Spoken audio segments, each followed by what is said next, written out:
we ought to stop thinking that we must have military solutions to the problems we face in the world. Yeah. The solutions that we need are the solutions of picking up where we left dealing off. with sickness and disease and hunger.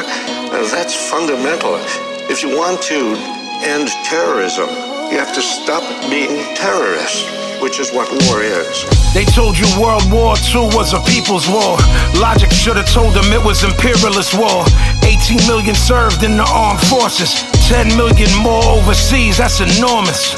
25 million workers paid for war bonds. All of the while people question why the war's on. There was an undercurrent of reluctance. There were underpublicized signs of resistance. Hitler's Germany was unspeakable evil. But let's discuss real quick what we did to people.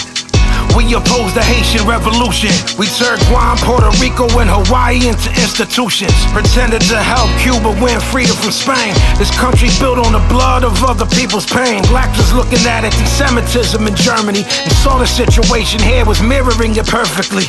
We appeased Hitler all throughout the 30s. Only years later we pretended we was worried. Roosevelt was hesitant to be gritty and caused a resolution to be buried in committee.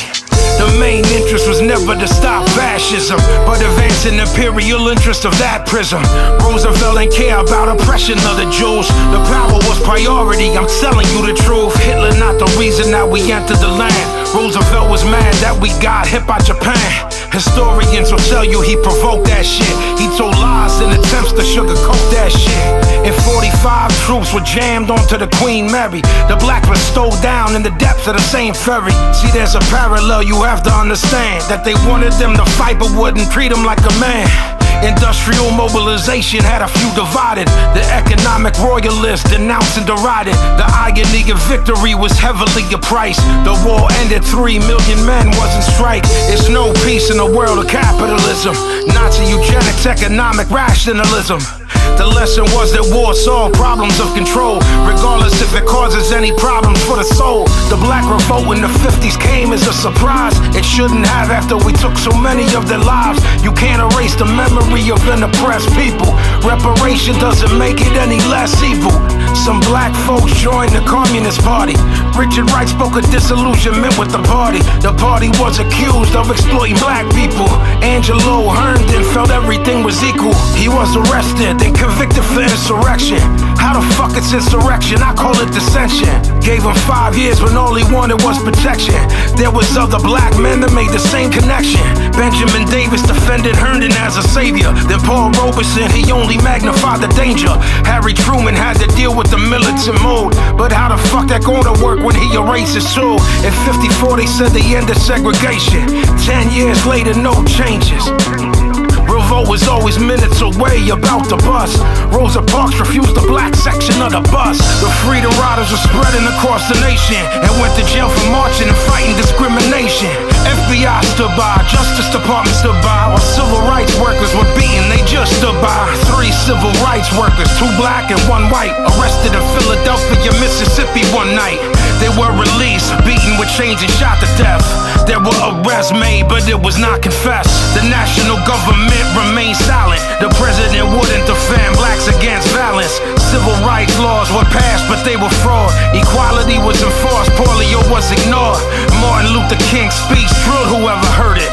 5 years later, he was targeted and murdered. In 65, the watch riots burned into the street. The black man would no longer turn the other cheek. The Black Panther Party scared Nixon, but that did nothing to change his position. A new black consciousness was born and still alive, and that came from the will to survive. This is the part where I would talk about Vietnam, but me and Rugged Man, we already made this song. By the 70s, distrust is spread across the nation.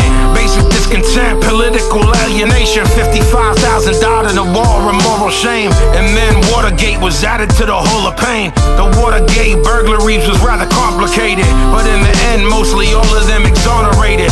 Nixon had CIA and G. Gordon Liddy lie about the Democratic National Committee, but eventually they all flipped on him and told the Senate that they had a lot of shit on him.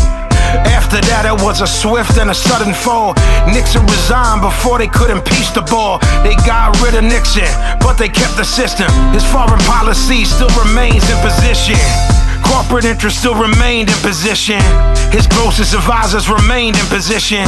Vietnam, recession, and unrest all adds up to a motherfucking mess.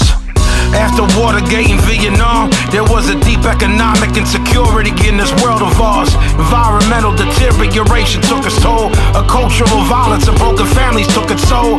Problems couldn't be solved without bold changes, but no major party candidates proposed changes. American political tradition held fast. Urban communities turning into hell fast. Black folks are bitterly disappointed with Carter. Opposed federal aid to poor people, didn't bother. Reagan got elected and he built the military up. $1 trillion later and this motherfucker dummy up. He cut benefits for the poor to get the money up. Social security disability went belly up. Unemployment grew in the Reagan years. 30 million people unemployed in the Reagan years. Welfare became an object of attack, especially if you was Latino or you was black. I'm just scratching the surface of what was wrong. We'll pick the conversation up in the next song. To be continued. You can't be neutral on the moving train, I told y'all before. You can't believe everything that your teacher tell you. Who was your teacher? Your teacher just learned what they was taught. How do you know what they was taught was correct? Yeah, I mean, dig into the real history of this country and the fact that it was built on blood. For a third time, but for now I'm just blessing y'all with this one, a continuation of the first. You can't be neutral on a moving train. Pazienza. Howard Zinn, thank you for teaching the people. Rest in peace.